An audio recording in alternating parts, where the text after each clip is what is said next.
Este año, curiosamente, coinciden dos fiestas litúrgicas muy importantes. Hoy celebramos la encarnación del Hijo de Dios. El Hijo de Dios se hace hombre como nosotros. Y por otra parte es el quinto domingo de Cuaresma. ¿Qué relación tiene una fiesta litúrgica con otra?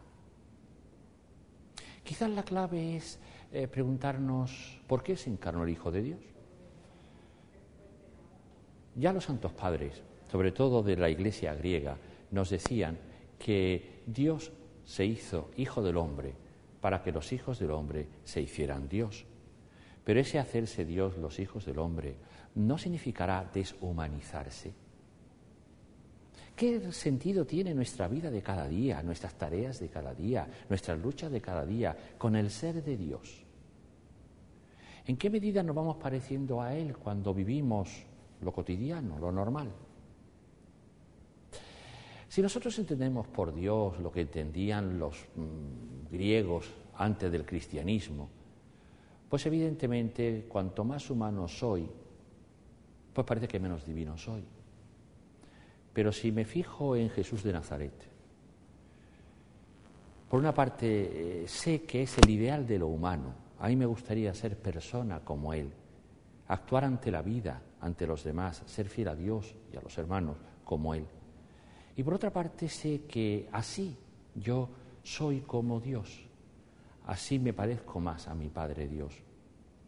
De tal manera que aquello que Él decía, sed perfectos como vuestro Padre es perfecto, significa, como también decían los padres santos de la Iglesia griega, que divinizarse es humanizarse.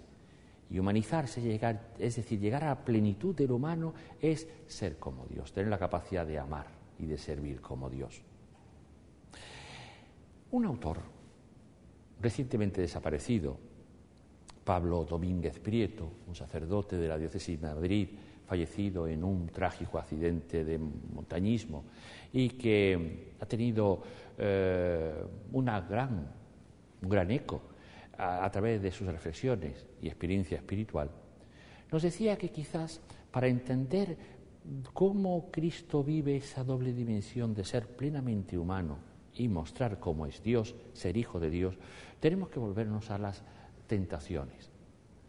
¿Ustedes se acuerdan de ese pasaje del Evangelio donde Jesús, después de bautizado, va al desierto y allí es tentado por el diablo con 3 tentaciones que son como la clave de todas las tentaciones, tanto de él como del pueblo de Israel, como de cada uno de nosotros?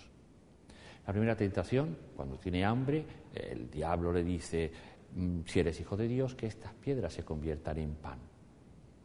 Y él le responderá diciendo, no solo de pan vive el hombre, sino de toda palabra que sale de la boca de Dios. Y Pablo Domínguez nos dice que, al fin y al cabo, la tentación aquí es vivir como si no existiera Dios. Nosotros tenemos muchas hambres en la vida. Hambre física, hambre psicológica, hambre espiritual, hambre social. Queremos reconocimiento, queremos pan, queremos amistad, queremos placer, éxito. Pero ¿cuál es el hambre fundamental que tenemos que atender? Por encima y por debajo de todas, como guía de todas ellas, la necesidad de Dios. Por lo tanto, una tentación sería vivir como si Dios no existiera. Una segunda tentación sería, dice que lo lleva al alero del templo, le dice, si eres el Hijo de Dios, tírate, que entonces los ángeles te vendrán a coger en sus palmas. Es la tentación de querer vivir sin tener que asumir la tarea de ser hombre. Sería tan fácil tener siempre a Dios milagrero que viviese nuestra vida. Pero la vida humana es riesgo, es hacer las cosas, es tener que hacer lo nuestro para que Dios pueda hacer lo suyo, es tomar responsabilidades, es correr riesgos, es atreverse incluso a morir. Y en tercer lugar, la tercera tentación, cuando le dice el diablo, todo el mundo es mío y si me adoras todo te lo daré, es la tentación tan normal en todos nosotros de buscar salidas falsas. Ante nuestras hambres, nuestras carencias, nuestros dolores, pues poner nuestro objetivo en la vanidad, en el tener, en el poder. Ser plenamente humano, encarnarse, hacerse carne la verdad de nosotros, es superar eso. Hacerse plenamente divino, totalmente divino, imagen y semejanza de Cristo y de su Padre, es vencer esas tentaciones. Tener en cuenta que existe Dios, tener en cuenta que somos humanos, libres y responsables, y no buscar atajos falsos. Quizás el gran miedo que tiene mucha gente es que cuando se meta en las cosas de religión, menos humanos y menos personas van a ser.